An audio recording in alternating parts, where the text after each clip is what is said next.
आज हम top 5 declassified information के बारे में बात कर रहे हैं जो अब जनता के लिए उपलब्ध है। नंबर 5, खूनी गृहयुद्ध के बाद 1939 में जनरल फ्रांसिस्को फ्रैंको सत्ता में आया। 1975 में फ्रैंको की मृत्यु तक स्पेन ज्यादातर दुनिया के लिए बंद रहा, जिसने इसकी इंडस्ट्रियल प्रगति को बाधित किया। हालांकि एक घोटाला जो हाल ही में सामने आया है, फ्रैंको तानाशाही की अन्य एक्टिविटीज पर भारी पड़ गया। बीबीसी की डॉक्यूमेंट्री के अनुसार 1939 और 1989 के बीच 300,000 से अधिक बच्चों को उनके माता पिता से चुराया गया था। यह एक गुप्त संगठन द्वारा किया गया था जिसमें Catholic church, doctor, nurse, nun और पुजारी शामिल थे जो बच्चों की तस्करी करते थे। संगठन ने उन बच्चों को उन जोड़ों को बेच दिया जो गोद लेना चाहते थे। फ्रैंको की बदौलत स्पेनिश कैथोलिक चर्च का सामाजिक सेवाओं और अस्पतालों पर बहुत प्रभाव था। जिन कपल्स के बच्चे नहीं हो सकते थे, उनके अनुरोध के बाद ये संस्था अपने नियंत्रण वाले अस्पतालों से नवजात शिशुओं का अपहरण कर उन्हें कपल्स को दे देती थी। जन्म देने वाली कुछ माताओं ने स्वेच्छा से अपने बच्चों को छोड़ दिया क्योंकि वे या तो अकेली थीं या गरीब थीं। लेकिन बाकियों के लिए यह एक त्रासदी थी क्योंकि अस्पतालों ने उन्हें बताया कि उनके बच्चे मर गए हैं। इसके अलावा वे उन्हें देख नहीं पाए क्योंकि अस्पताल दफनाने के मुद्दों पर ध्यान दे रहे थे। रिकॉर्ड के अनुसार भ्रष्ट संगठन ज्यादातर कम्युनिस्ट और रिपब्लिकन परिवारों के बच्चों को चुराते थे जो फ्रैंको शासन के खिलाफ थे। हालांकि 261 शिशुओं के परिवारों ने अपने बच्चों को खोजने और फिर से मिलाने का प्रयास किया, उनमें से कुछ को छोड़कर वे नहीं मिले। नंबर 4, किया ने वियतनाम युद्ध के दौरान वियतनाम कांग्रेस उर्फ नेशनल लिबरेशन फ्रंट की स्ट्रक्चर को बाधित और बेअसर करने के लिए फीनिक्स प्रोग्राम बनाया। इस कार्यक्रम के एक भाग के रूप में किया ने कैदियों और बंधकों को यातना देने, कुछ की हत्या करने और निर्दोष नागरिकों की हत्या करने जैसी अवैध गतिविधियों की एक सीरीज की। हालांकि इन सभी ऑपरेशनों को करते हुए किया अकेली नहीं थी। किया के साझेदारों में अमेरिकी विशेष अभियान बल और ऑस्ट्रेलियाई सेना प्रशिक्षण टीम, वियतनाम और वियतनाम गणराज्य के विशेष बल के कार्यकर्ता थे। फीनिक्स प्रोग्राम के बारे में एक किताब लिखने वाले लेखक डगलस वैलेंटाइन के अनुसार, सीआईए द्वारा अक्सर इस्तेमाल की जाने वाली कुछ यातना में बलात्कार, सामूहिक बलात्कार, कठोर वस्तुओं का उपयोग करके बलात्कार, हत्या, बिजली का झटका, कोमा तक पीटना, कुत्तों का उपयोग शामिल है।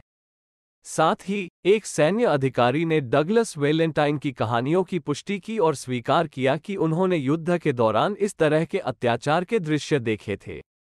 किया कि इन सभी गतिविधियों के कारण 26,000 से 41,000 लोगों की मौत हुई। 1971 में कार्यक्रम को नकारात्मक प्रचार मिलना शुरू हुआ और कुछ समय बाद किया ने आधिकारिक तौर पर फीनिक्स कार्यक्रम को बंद कर दिया। नंबर 3, कोइंटेलप्रो काउंटर इंटेलिजेंस प्रोग्राम ने घरेलू राजनीतिक समूहों, संगठनों और सदस्यों को टारगेट किया जो एफबीआई के अनुसार असंतुष्ट थे। उन संगठनों में नागरिक अधिकार आंदोलन के कार्यकर्ता, वियतनाम युद्ध विरोधी कार्यकर्ता, ब्लैक पावर आंदोलन, communist party, socialist workers party, नारीवादी संगठन और विभिन्न संगठन और स्वतंत्रता आंदोलन जैसे प्यूर्टो रिकॉन स्वतंत्रता समूह थे। हालांकि एफबीआई के तत्कालीन निदेशक जे एडगर हूवर ने ब्लैक राष्ट्रवादियों को सबसे खतरनाक समूह माना। कार्यक्रम के हिस्से के रूप में मार्टिन लूथर किंग और मैल्कम एक्स भी एफबीआई के निशाने पर थे। कार्यक्रम में अंडरकवर एजेंटों के माध्यम से निगरानी, घुसपैठ और संगठन को बदनाम करना शामिल था। वे एजेंट अपराध करते थे ताकि जिन संगठनों में वे घुसपैठ करते हैं उन्हें नकारात्मक प्रचार मिल सके। इसके अलावा कार्यक्रम में एजेंटों और पुलिस ने ब्लैक पैंथर पार्टी के 28 सदस्यों को मार डाला और समूह को नष्ट करने के लिए अन्य 750 सदस्यों को गिरफ्तार कर लिया।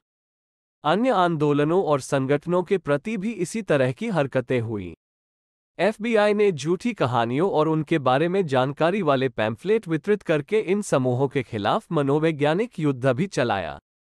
एफबीआई ने 1971 में आधिकारिक रूप से कोइंटेलप्रो को बंद कर दिया, लेकिन कुछ लोगों का दावा है कि ब्यूरो अभी भी उसी रणनीति का उपयोग कर रहा है। नंबर 2, 1960 के दशक की शुरुआत में अमेरिकी सरकार क्यूबा के खिलाफ युद्ध शुरू करने का बहाना ढूंढ रही थी। क्योंकि फिदेल कास्त्रो के नेतृत्व में कम्युनिस्ट हाल ही में क्यूबा में सत्ता में आए थे, अमेरिका ने उन्हें खतरा माना। इसलिए अमेरिकी सरकार को एक बहाने की जरूरत थी जो क्यूबा के खिलाफ युद्ध को सही ठहरा सके और जनता का समर्थन प्राप्त कर सके। रक्षा विभाग और संयुक्त चीफ ऑफ स्टाफ के अधिकारी एक प्रस्ताव के साथ आए। उनकी योजना के अनुसार CIA एजेंट और अन्य अमेरिकी गुर्गों निर्दोष नागरिकों और सैन्य ठिकानों के खिलाफ अमेरिकी शहरों में आतंकवादी हमले आयोजित करेंगे। इस तरह वे उन हमलों के लिए क्यूबा को दोषी ठहरा सकते थे और युद्ध की घोषणा कर सकते थे। इस योजना या ऑपरेशन का आधिकारिक नाम ऑपरेशन नॉर्थवुड्स था। अमेरिकी शहरों पर बड़े पैमाने पर आतंकवादी हमलों के साथ साथ इस ऑपरेशन में अमेरिकी जहाज़ों को उड़ा देना, अमेरिकी विमानों का अपहरण करना, क्यूबा के अप्रवासियों की हत्या करना और समुद्र में उनकी शरणार्थी नौकाओं को डुबाना भी शामिल था। संयुक्त चीफ ऑफ स्टाफ ने राष्ट्रपति के कार्यालय में योजना पेश करने से पहले ऑपरेशन को मंजूरी दे दी। ऑपरेशन का विवरण राष्ट्रपति कैनेडी के रक्षा सचिव को प्रस्तुत किया गया था और इसे अस्वीकार कर दिया गया था। नंबर 1, वियतनाम युद्ध के दौरान वियतनाम कांग्रेस और उत्तरी वियतनाम के कुछ सैनिक कंबोडिया में तैनात थे। अमेरिकी सरकार ने उन वियतनामी कांग्रेस सैनिकों को खत्म करने के लिए कंबोडिया में बड़े पैमाने पर बमबारी शुरू कर दी। हालांकि उन बम विस्फोटों में मरने वाले लोग न केवल वियतनामी कांग्रेस के सैनिक थे बल्कि कंबोडियाई नागरिक भी थे। राष्ट्रपति रिचर्ड निक्सन ने हेनरी किसिंजर को बमबारी का आदेश दिया और उसे सैन्य इकाइयों को भेजने के लिए कहा। राष्ट्रपति ने दावा किया कि वे उन हमलों से दक्षिण वियतनाम सरकार और कंबोडिया में तैनात अमेरिकी सैनिकों की रक्षा कर रहे थे। ये हमले 1973 तक चले और यह अभी भी स्पष्ट नहीं है कि बम विस्फोटों में कितने लोग मारे गए। हालांकि किसिंजर का उल्लेख है कि रक्षा सचिव के ऐतिहासिक कार्यालय ने कहा कि 50,000 हताहत हुए थे। इसके अलावा वे हताहत वियतनाम कांग्रेस नहीं थे, वे कंबोडियन थे। दूसरी ओर प्रसिद्ध कंबोडियन नरसंहार प्रोफेसर बेन किरनन का दावा है कि संख्या 50,000 और 150,000 लोगों के बीच होने की अधिक संभावना है।